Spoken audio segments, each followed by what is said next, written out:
When we come back, might look like something from outer space, but this is actually what Apple's new headquarters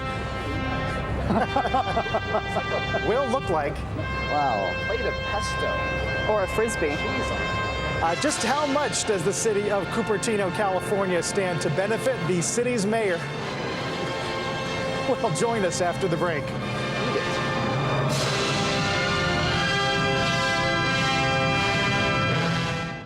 Meantime, the city of Cupertino, California, approving plans for Apple to build this new campus. Dubbed Campus 2, the new circular headquarters was a dream of Steve Jobs and is now set for completion in 2016. Joining us this morning is the mayor of Cupertino, California, Orrin Mahoney. Mr. Mayor, good to have you. Good morning. Good morning. Good to be here. A long time coming. It looks like it's really going to happen. How important is this to Cupertino?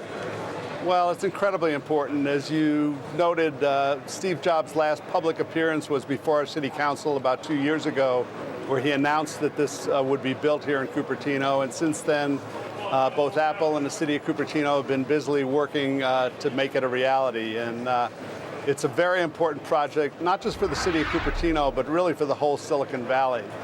Apple has a major presence in Cupertino right now with 9,000 employees, and it's just going to get bigger. And as I say, it's a lot of direct benefits to the city and to the valley, but a lot of indirect benefits as well. Yeah, obviously a huge portion of the city's job base, huge portion of the city's tax revenue. What do you make of the architecture, Mr. Mayor, and what do you make of critics of the architecture? Well, it's interesting. When we did a press conference and when we've talked to, the architects, actually, I've talked to the architects that put this together, at some level people think it was Steve saying, I want this iconic building, I want a big round building, but apparently it is organic. It grew from the bottom up with the purpose of the building, which is to bring the engineers together to work together. I think it's really interesting that all of the high-tech companies in the valley, Facebook, Google, Apple, all are building new campuses to bring their engineers and other employees together to work together collaboratively to build new products. So, Mr.